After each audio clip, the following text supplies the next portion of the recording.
Welcome to the story of immortality. You're about to enter a magical world. We invite you to savor the feeling of peace, love, and wisdom as it opens your eyes to your true self, to reality itself. The sessions are designed to uplift you as you access the subtle, eternal spiritual universe that moves within this physical world.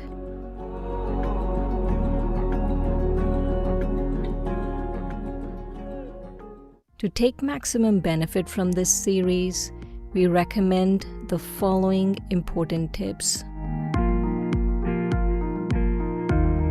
Sit in a quiet place where you can be alone for an hour. We ask you to take this time out and be with yourself with no distractions. Sit with your spine straight, either in a comfortable chair or on the floor. This will ensure that the energy flowing in your body will support what you're hearing. Keep your phones in silent mode and away from you in another room for the whole hour. We encourage you to keep your camera on. Our experience has taught us that other participants will be inspired to see you. We will record these sessions. Only the speakers and not the participants will be recorded. 5 languages are available for translation. To select a language, click on the interpretation button, and then you can opt for Hindi, Spanish, French, Telugu, or Tamil by clicking on one of them. This is our registration link. It is not mandatory, but if you would like to receive the recordings and other information, then do register.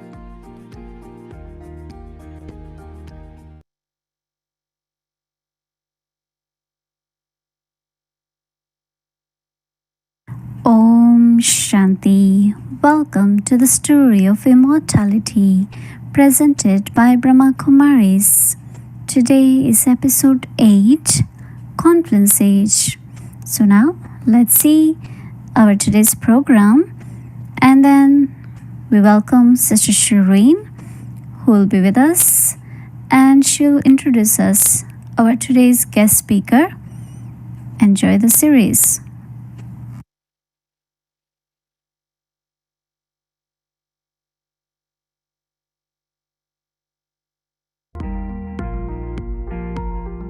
This program, The Story of Immortality, will enlighten you through insights, visuals, and meditations. We will begin soon with 15 minutes of sharing with a senior teacher. Then Sister Shireen or Sister Dorothy will make a 30-minute presentation, interspaced with 2 meditations that unwrap the book. Lastly, we will address questions from participants for 10 minutes.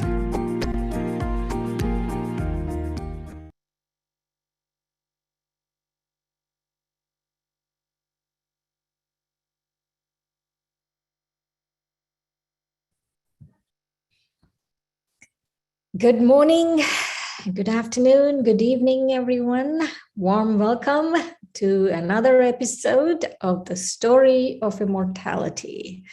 I'm so happy to be here with you, and I'm sure I speak on behalf of the team. We're all very happy to be here sharing this with you. And today our special guest is going to be Sister Rita. Sister Rita has been practicing the teachings of the story of immortality for over 30 years. She lives in Boston. There she is, Sister Rita. Welcome. And she is also a consultant, a systems thinking consultant, I think. Am I right, Rita?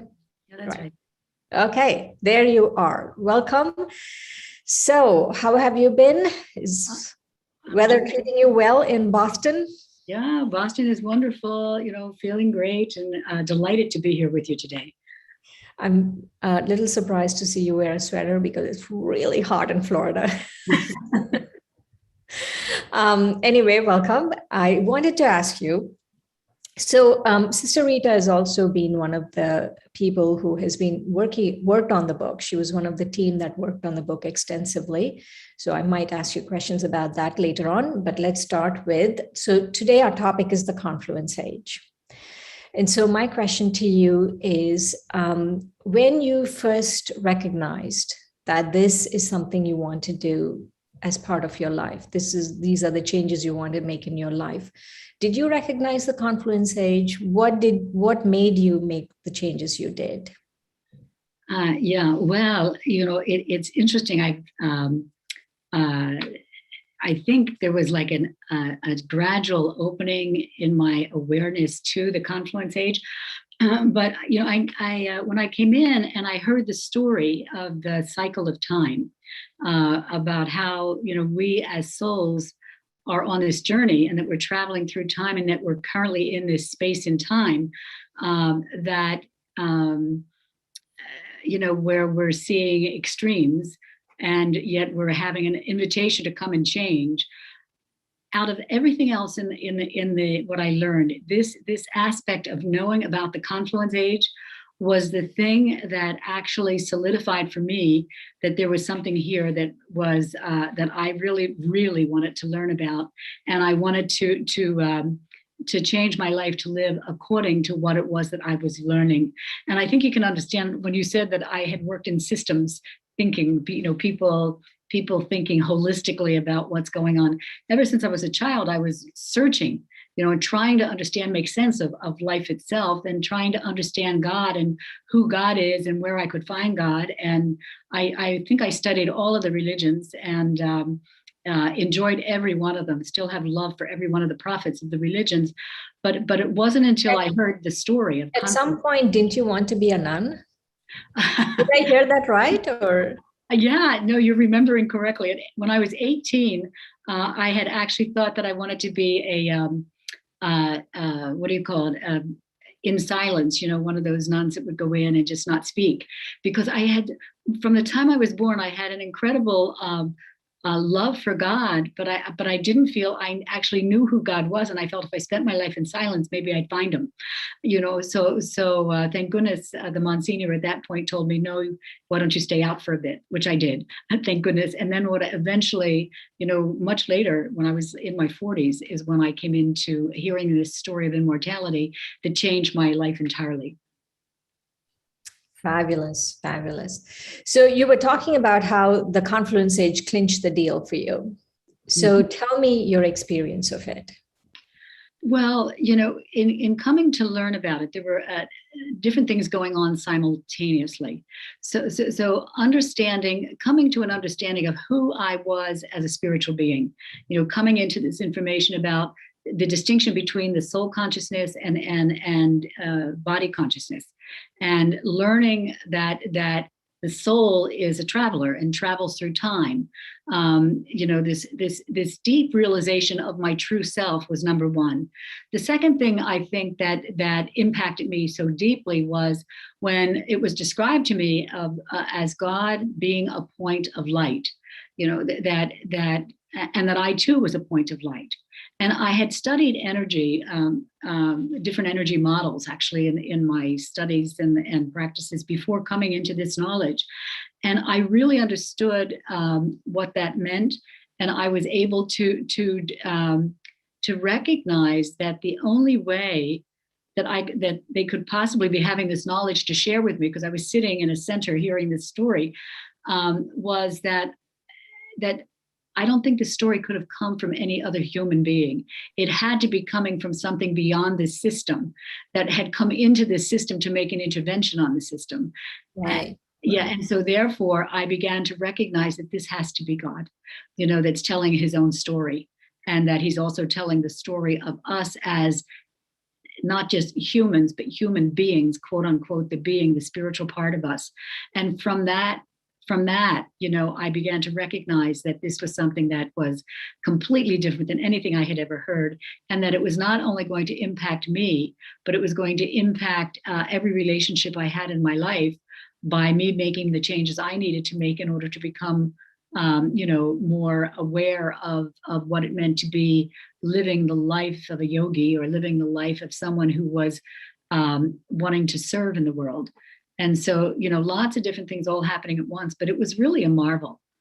I actually felt. For me, it is a marvel. People like you do this, because I'll tell you why. Because you live in your family. Mm-hmm. You at that point, you even had a young child you were taking care of, and your husband and your family and your children and all of these things, and you did it. So tell us how you did it. What is the secret? Because for me, that is a marvel. Well, it really was interesting how it all happened. That I started to listen to the knowledge, like every day I was coming to class, and I didn't know how I was going to do this, because I felt, particularly after my first trip to India, to the headquarters of the Brahma Kumaris, and having had an experience of being in this energy of a new world, it was the only way I could describe it. That when I came back, and everybody said to me, well, what did you do? I said, oh my goodness, I don't even know how to answer what happened, because I felt in my own way that I had really made this connection with God that I had never dreamt possible. But I didn't know how I was going to bring it into the household, into the family, because it required a change in diet. It required a change in the way I was living day to day, that I was going to be getting up early in the morning. I was going to come to class. I was going to learn to teach. I was going to be serving the world. And I wasn't leaving the family. It wasn't about leaving the family, but it was going to be very different from the life that I had been living before this happened. So one of the first days that I came to class, the words that came in the Murli, it said, this is the time, this time of the confluence age, this is the time when the impossible becomes possible. You can stay in the world, you can stay in your household, and you can do this. Now, because I felt these words were coming directly from God, I felt, well, if you say so, if I found you after all these years, and this is you, then there must be some way that I can do it. So what I did is I just began, I just took a step. And with that step of courage, I got multi-million folds, support in return for that. And then I would take a next step. And I would have never thought that I would end up being a teacher of this yoga practice. And I didn't even think that far. I just went day to day. And when it was funny, because after coming back, that's when my granddaughter, came and lived with us.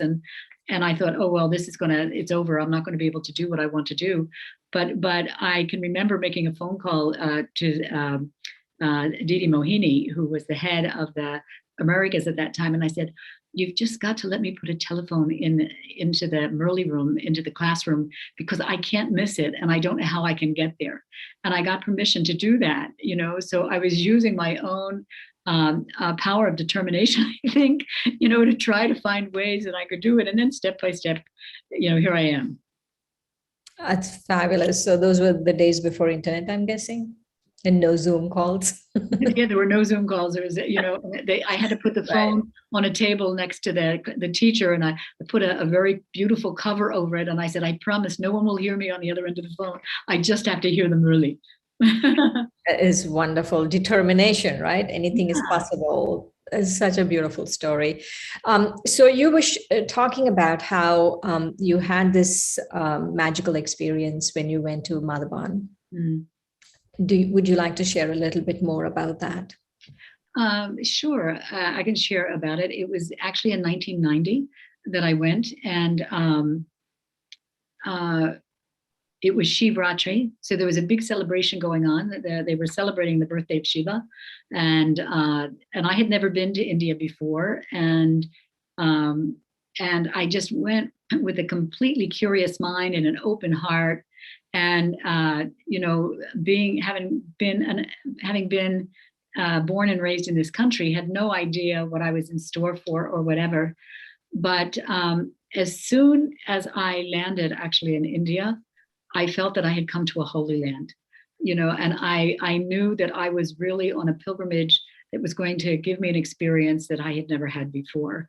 So with the zeal and enthusiasm of a child, the innocence of a child, and just an open mind waiting to see what happened, there was a moment in time during that visit that I felt that I had an absolute direct connection with what some may call the source, what I would call Baba, right? Shiv Baba, the benefactor, the world benefactor, as that point of light coming through in a way where I felt my hand had been held, and there was a current of love, pure love, a love like I had never known or felt before, that went through me and that almost knocked me off my feet. I mean, it was such a current. Even to think of it, I get tears in my eyes because of that. That moment in time was my moment and recognition that God was present with me, and in that moment, I felt as if I felt I was going to implode. The power was so full, and it was interesting as I took the rest of the time of my trip there to unpack what had just happened to me. I was in a state of such gratitude and appreciation of having had this experience, and it was interesting because when I came home, I felt that there had been some big change that happened inside of me, and I think for the next 25 years, I was operating like it was like my battery had been charged, and I went into service. I came in actually on the path of service into this study and practice, and I served. You couldn't stop me, because I knew that I was in service of God's task, of what message he was trying to get through to the world.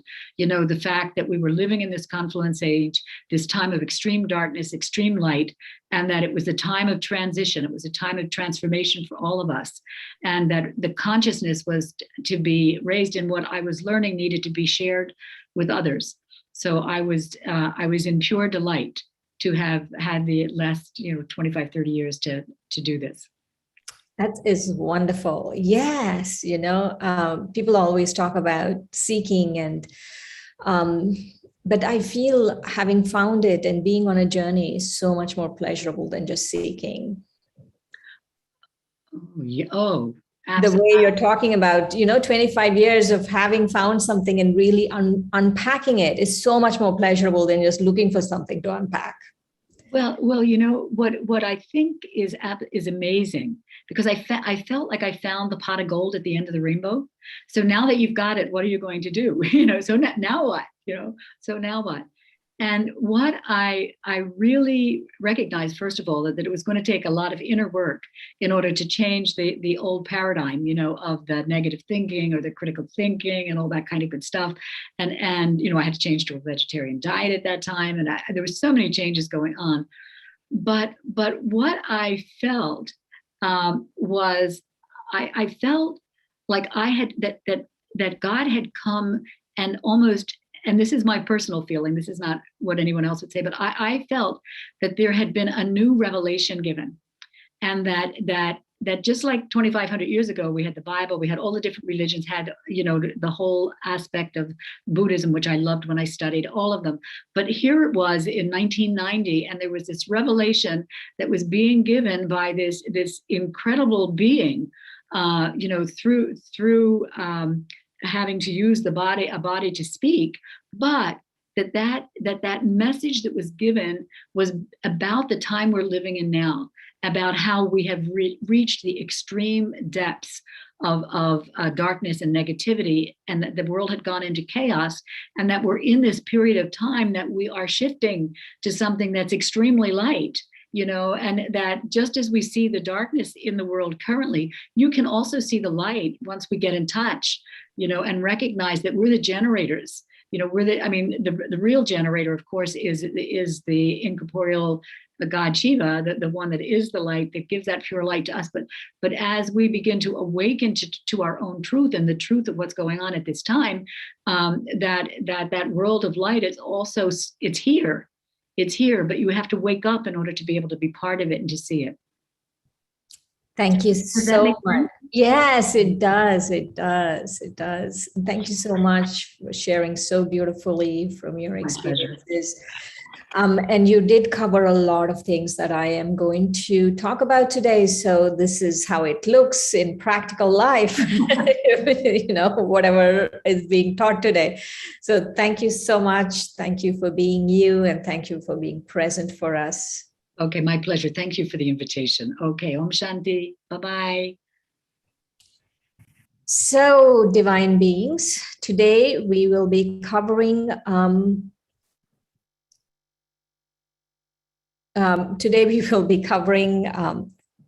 getting a message from translators to go slow. I just saw it.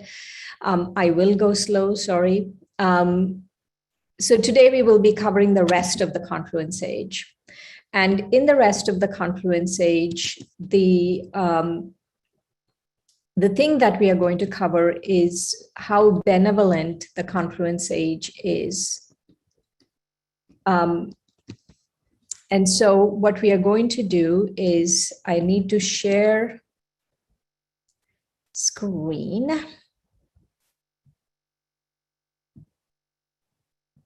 There you go. So what we are going to do today is just go over some of the details of the confluence age, some of the details which really talk about the transitional time. So the difference between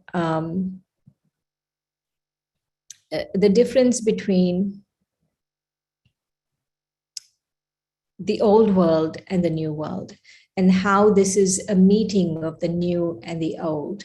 And so what is the difference between the new world and the old world?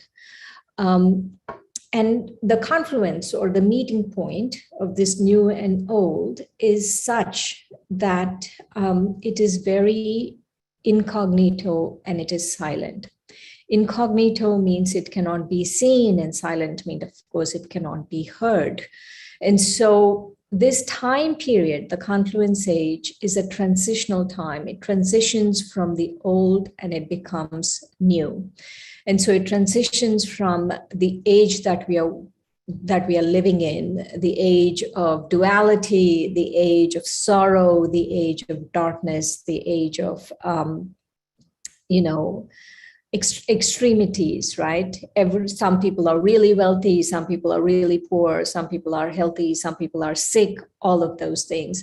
And so yesterday someone was talking about, there are all of these advances that have happened in this time. And in the last 100 years, a lot of technological advances have happened, but does that still mean that this is the old world? And so the point is, yes, technological advances have happened, but how much life satisfaction there is from people.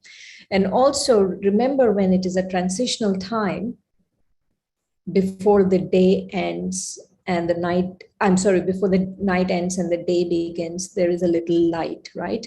So that is the light that we are seeing. It's not exactly the new world, it's not exactly the old world, but we are seeing some of the light because of it is the presence of the Supreme in our lives right now. All of that makes it, that we are seeing the light, but it is a transitional time, and it's transitioning out of the old world. And so there is one world, and it is the same world that becomes new, and then it becomes old, and it becomes new again. And so the old world is being transformed to the new world. So in this transitional time, in the confluence age, what we have to do is we have to break our intellects away from the old and connect it to the new. And so again, the confluence age is an incognito age. You cannot see it with these eyes. You cannot hear it. It is a very incognito, quiet time. And you can understand it, and you can understand it with your divine intellect and your spiritual vision. And so that is what it is. It's a transitional time. And one of the things that we need to understand about the divine intellect, when we say we have to understand something with the divine intellect, what do we mean by that? When we say divine intellect, a divine intellect is that which takes power from the one. That is what a divine intellect is. The power of the soul is coming from the source. Not only is the power of the soul coming from the source, but the divine, it's like the third eye is open. When the third eye is open, we can say that we have a divine intellect. That is not just, we are not just seeing, or we are not just aware of what we see with the two eyes, but we are also aware of what we see with the third eye. And that makes our intellect very pure. It makes us, the word we use in our teachings is a golden vessel. It means it's pure, it's clean, it's broad, it's unlimited, it is generous. So all of that is possible for us. Each of us, actually, it is possible for us to make this intellect divine, to have this clarity, this discernment, all of this capacity. It increases our capacity, it builds our capacity. And so we have so many, what do you call, self-help books, right? We have so many self-help books, and all these self-help books try to tell you what to do, what not to do, and how you should do it, and how you should change, and you can change this, so you can change that. But remember that without pure and true love, the soul cannot change. If there is no pure love, there is no true love, the soul cannot change. The soul needs an environment of belonging. The soul needs an environment of love, and then we can change. And for that environment of belonging and true and pure love can only come from the source. You know, Rita was saying this, there is this being that is outside the system. This is outside of the world that we live in. And that being comes at this time, and he gives us this true, pure love, because he doesn't want anything from us. He doesn't want anything in the system. He doesn't want a system to be a certain way, not a certain way. He doesn't want any of that. And so that way, because he doesn't have any expectations from us, he can do that. He can give that. And so this kind of transformation in consciousness happens, of attitudes, of habits, of action. They happen out of true, pure love. And the power of love really is that's what makes us belong. The Supreme Soul has pure love for all souls. If you take anything from this, I want you to remember this. The Supreme Soul loves you, and loves you. It's a pure love. I don't want to use unconditional because it's a double negative. Conditions is a negative and un is a negative. So unconditional is a double negative. The Supreme Soul really is beyond negatives, leave alone double negatives. So it's a pure love. And this power of this love makes it very easy. So all we have to do right now is make it so that we can experience this pure love, this true love, and we have to merge in this love. And the way we merge in this love is we understand we are loving, we come in touch with the deep memory of love that is within the soul, and then we merge in love. And that provides security, it provides protection, it takes away the illusions that we are trapped in, and there can be transformation that happens. And so this is also an elevated time An elevated time means that it's as valuable as a diamond. And so this age is so valuable that every second is valuable, every moment is valuable. And every moment there is a potential for transformation. There is a potential for us increasing our treasures. And all of this happens by studying Raj Yoga. That Raj Yoga is, Raja means king and yoga means union. And Raj Yoga means the yoga that makes us kings or self-sovereigns. And that happens through study. The study of the story of immortality, the study of the spiritual knowledge. And this knowledge, when we turn it into elevated actions, that we become self-sovereigns or Raj Yogis. And that Raj Yogis is where the crux of the matter is, where really our contentment and happiness lies. And so self-sovereignty is where you have control over your senses, both your spiritual senses like the mind, intellect, and impressions, and your physical senses. So that is self-sovereignty. And when we study Raj Yoga, study means we have remembrance, we have knowledge, remembrance of the Supreme, we have knowledge of the eternal self, of the Supreme Soul, of time. All of this, when we study these, then our self-sovereignty increases. And so I would like to do a meditation now on the last little bit of our transitional benevolent time of the confluence age. So take a deep breath, breathe in and out. And as you breathe in and out, visualize yourself as the luminous being of light behind these eyes, in your forehead, sparkling. That is who you are, an eternal soul. You, the soul, cannot be seen, but you can be understood and you can be felt and experienced. And so see yourself as this being of light traveling through time. You have been an eternal traveler, and now you are in this time period where the seasons are changing. It's changing from the darkness of winter to the beauty of spring. And in this time period, you take a moment and you recognize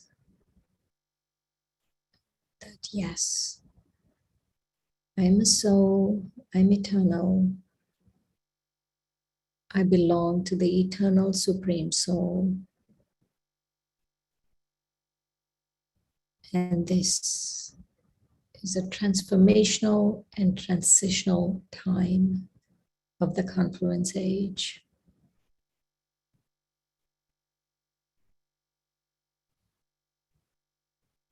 I take a moment now and connect with the Supreme Soul.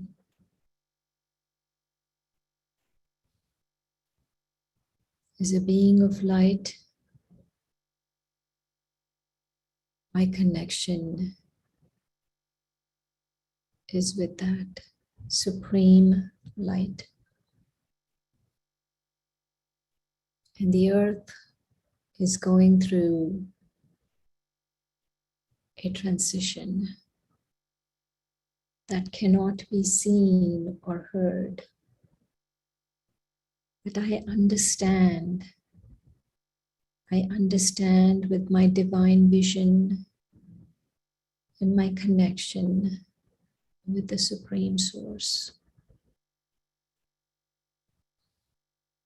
The power that I receive from the Source is making me self-sovereign, a Raj Yogi, and that is helping me understand this world in transition.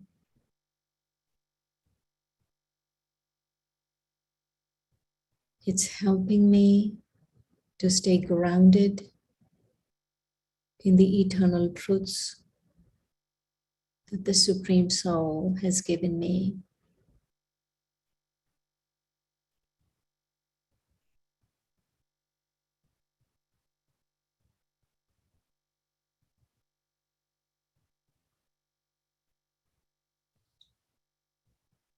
I have such deep self-love and security and protection, knowing that I am eternal. Time is eternal. It's just change of seasons. And the Supreme Soul is eternal. With this feeling of belonging and safety and security, I come back to here and now.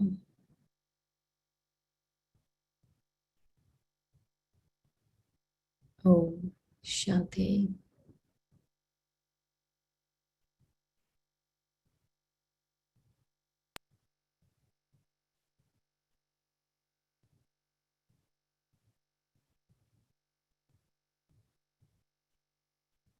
Om Shanti, everyone.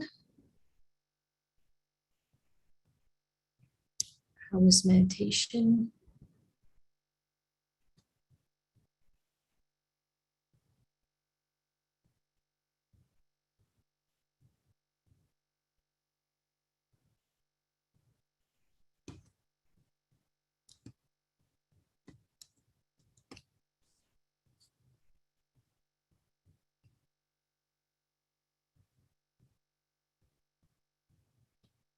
So let's start with our second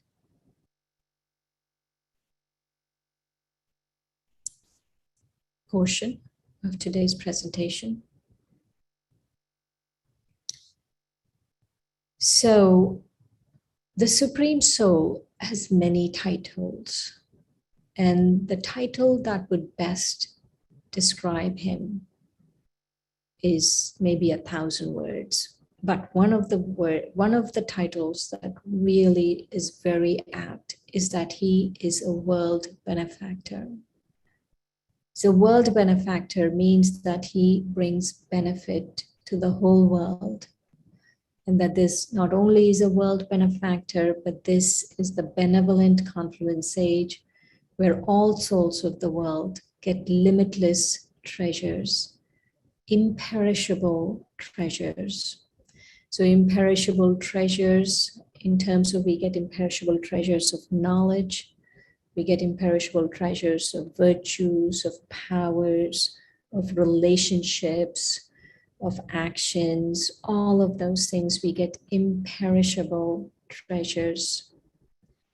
And the way to understand these treasures is to understand the value of time, to recognize how important time is.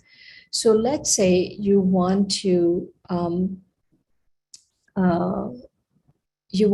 grow oranges in Florida, right?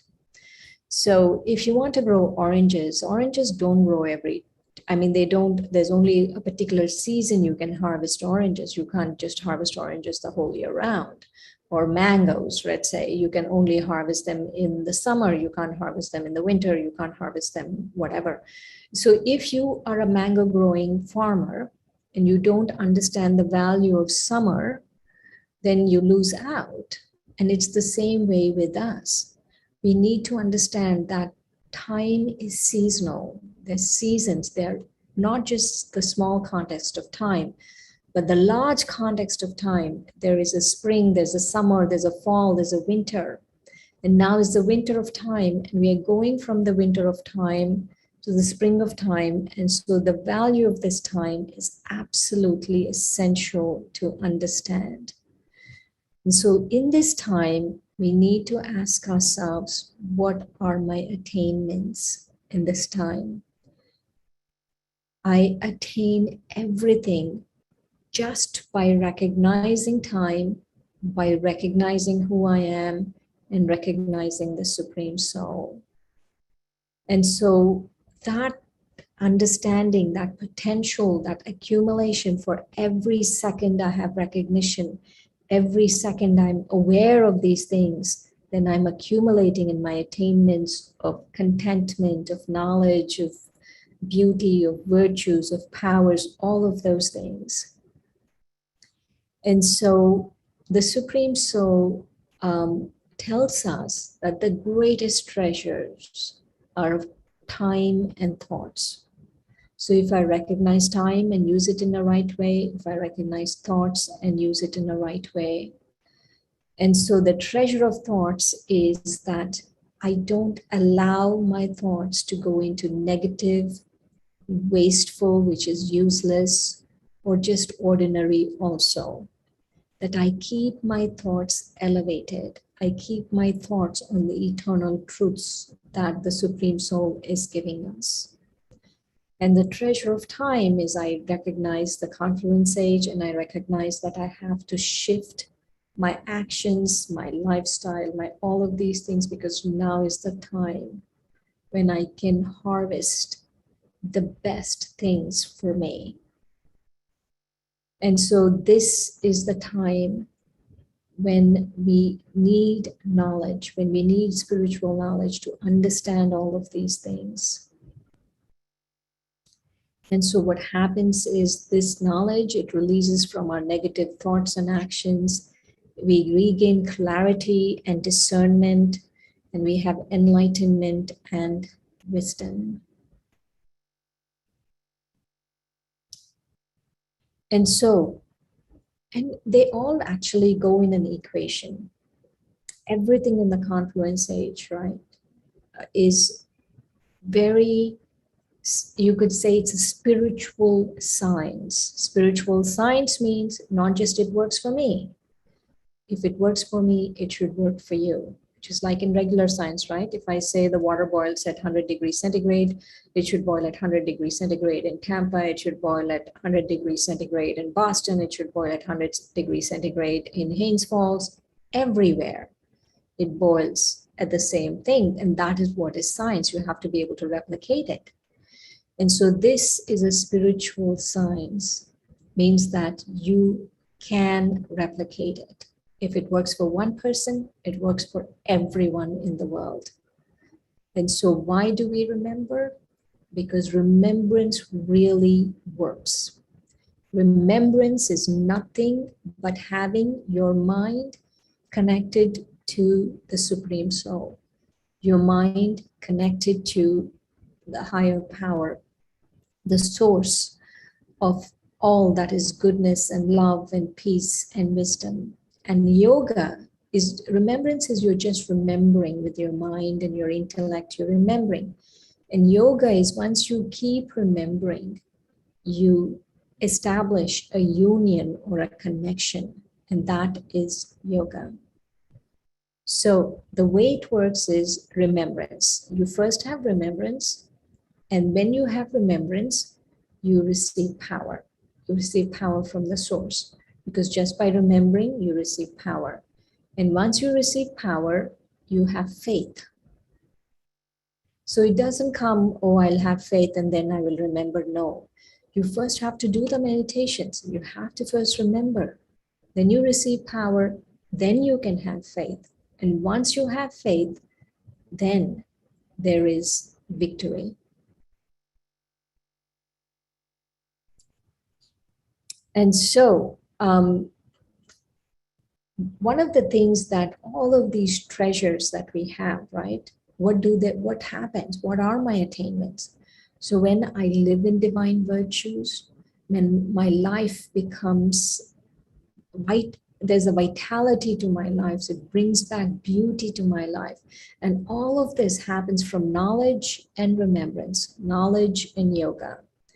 And then what happens when I have a generous heart? Because knowledge and power, remembrance and power makes our heart very generous. And it makes our heart very generous. We are able to give. And when we are able to give, we are able to receive. And so we receive blessings, we receive the truth, we receive self-respect, all of that happens.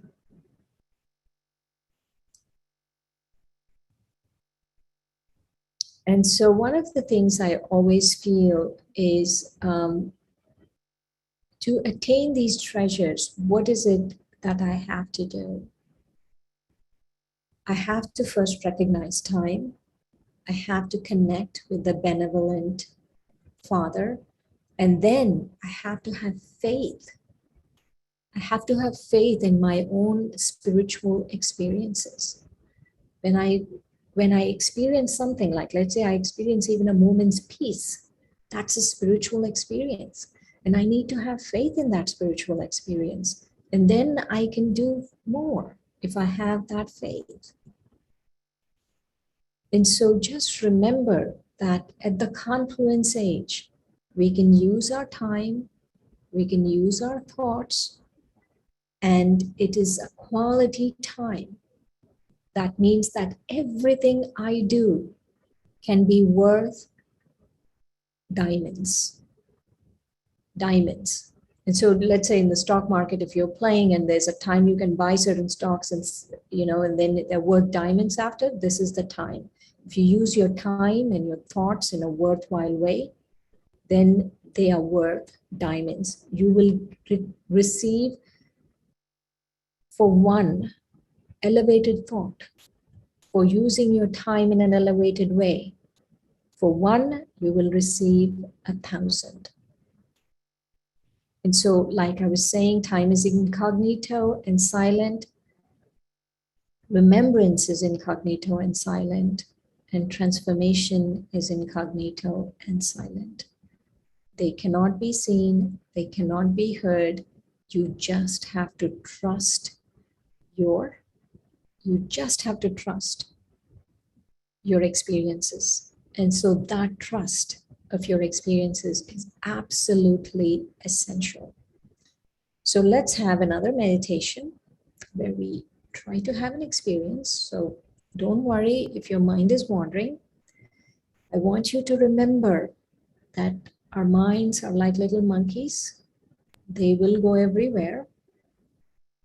Just very gently bring it back and follow the commentary. Again, it will wander. Gently bring it back and follow. So take a deep breath and relax into your luminous self, the soul behind these eyes, at the base of the brain. You're here in the cottage of your eyes, of your forehead. In this cottage, you're watching the world. The fascinating thing about this little cottage behind your eyes and your forehead is that not only it watches the world, the soul, but the whole world is contained within it. The world of your time and the world of your thoughts.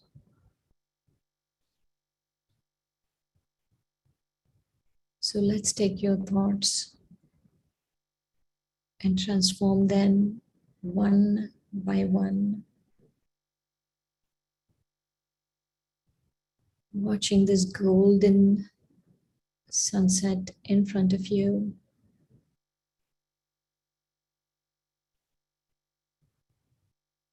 Understand that, like this sunset, your original nature is peace. And connect with that deep peace within.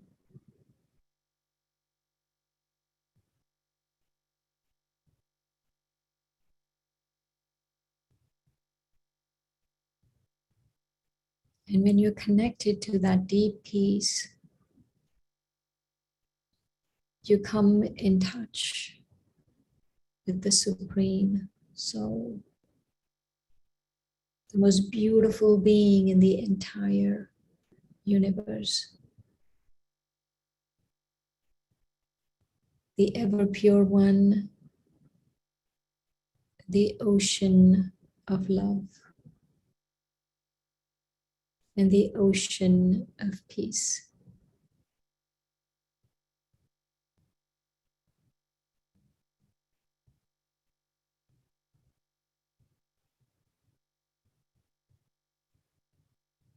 And during this feeling of peace and love, you realize that time is in transition. And this is the time for you to be generous, for you to give. Because when you give at this time, you receive 1,000-fold, 1,000,000-fold.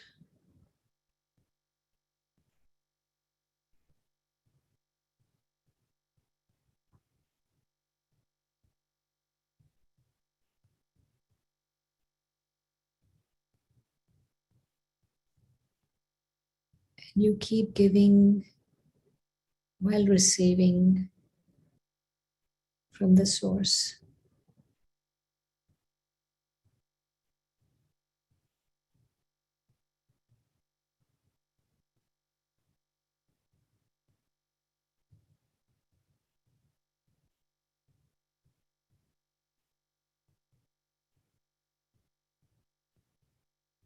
You understand that everything that you see with these eyes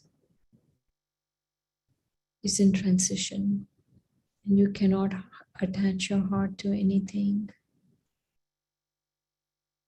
And at the same time, what really matters in your life, your remembrance to the Supreme Source, your deep personal transformation, the inheritance you receive, they're all incognito and silent. And with that refreshing thought, come back to here and now. Om Shanti.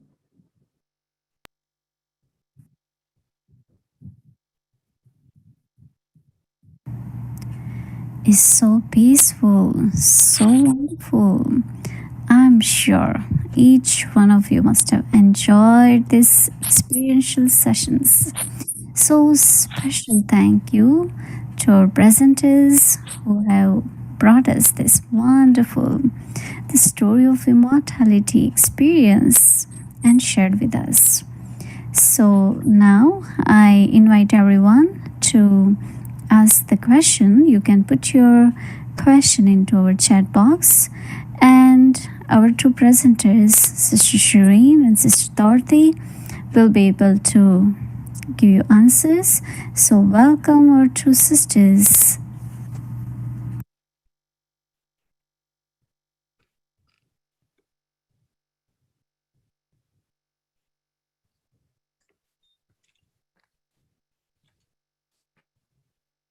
Shanti, everyone.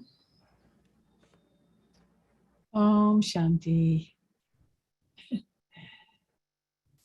That was a very nice presentation, Shireen, and I think it had a lot of clarity. And I have just one question here, but I encourage you all that I know you must have questions, because I know when I first heard this knowledge, I must have had 1,000 questions. So, and you know what's really funny is that the question that you're thinking about asking, but you don't know if you should ask, probably there are many other people out there that are thinking of the same thing. So have the courage, ask your questions. But Shireen, you said something that God doesn't have expectations, right? Did you say that? Yes, yes. Shireen? Yes, frozen? yes. Sorry. You froze for a bit. Okay. You know, we've been having internet troubles here. Okay. So the question that follows that is, would there be expectations for God, from God, for this new world? Would that be an expectation? We cannot judge God based on our limited thinking. So, you know, yesterday, Brother Eric was talking about in Christianity, there is a saying that God created us in his image. But I think we make the other mistake. We create God in our image. That is, if I have expectations, then God has expectations. If I have anger, then God has anger. If I'm fearful, then God is fearful, like that. And so God has this pure thought, pure desire, because he's the ocean of purity. This pure thought, this pure desire to create this beautiful new world for us. And God works on the principle of reciprocity. It's not expectation, it's the principle of reciprocity. Reciprocity means, and we will cover this in karma more deeply, is you do certain things and you get reciprocated. And that's just the way life is. It's not that God reciprocates, but your karma reciprocates. And you receive the new world, or you receive the inheritance of virtues or the powers now, or whatever it is. It's not because God has an expectation and you're changing and God, gives it to you because he's, you changed and you did certain things. It's more spiritual, it's more beautiful, it's more profoundly pure love. Very nice. And there's another question here. You talked about divine intellect. Could you go into that a little bit more? So the divine intellect, again, cannot be seen. It is part of the soul. But the divine intellect, Divya Buddhi is the Hindi word. Divya Buddhi is where you're taking power from this intellect itself, is taking power from the Supreme Soul. And when you're taking power from the Supreme Soul, there is clarity, there is discernment, there is, you are able to distinguish between what is spiritual, what is physical. You're able to distinguish what is truth, what is falsehood. You are able to distinguish between reality and illusion. And so that is what happens with the divine intellect. And that happens. Oh, and a divine intellect also is able to look at the world, is able to look at the physical world and know that there is a spiritual world underneath this physical world. And that spiritual world is the confluence age. And that spiritual world can be accessed when you become a soul and connect with the source. And that is a divine intellect, the ability to be able to see all of these things. Because with your eyes or with your just plain, now many people are smart. They're smart, they can make money, they're smart, they can build atomic bombs, they can do all of those things. But the divine intellect is a different kinds of spiritual intelligence.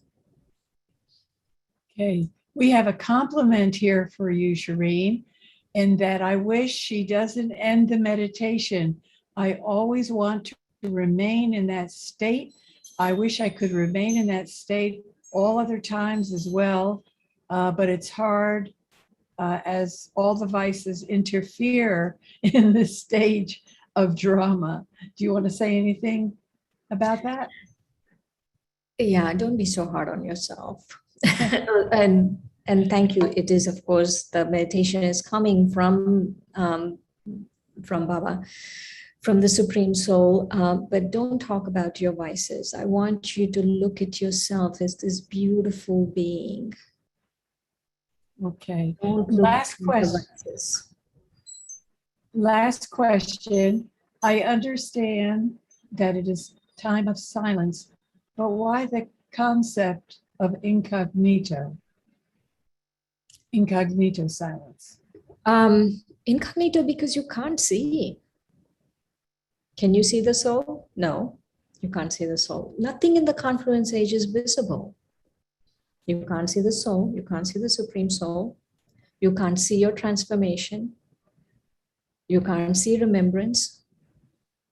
You can't see all of those things. They're happening very incognitely. They're happening in this spiritual world. And so the reason I kept talking about incognito and silence is because we need to understand that there is a spiritual world, there's a spiritual universe. And we have to get in touch with that spiritual universe. And so the more we talk about the unseen and the more we experience the unseen, the more present it becomes in our life.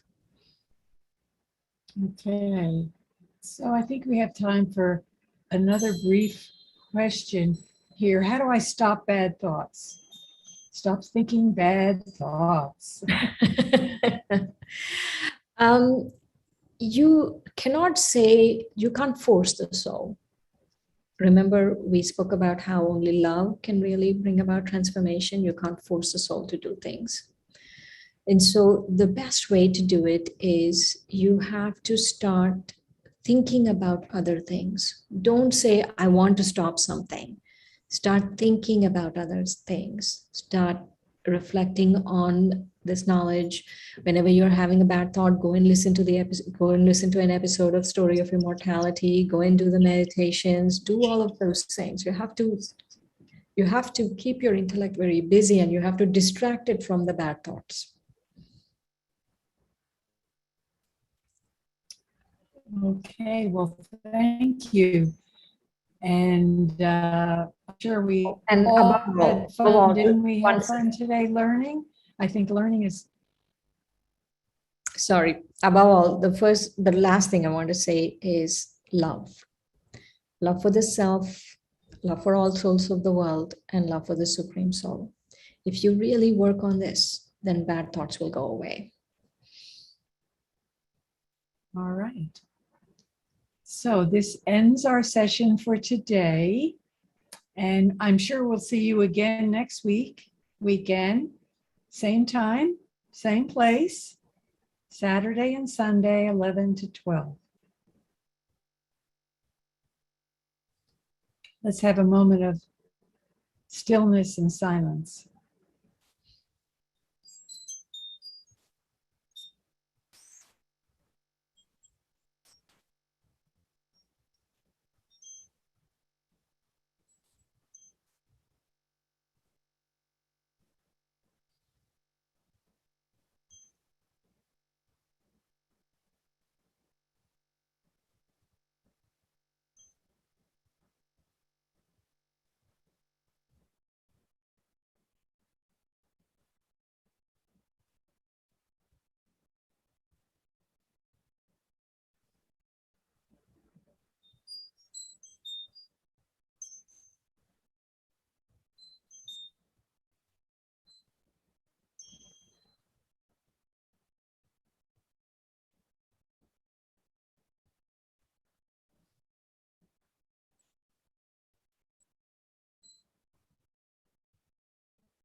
Om Shanti.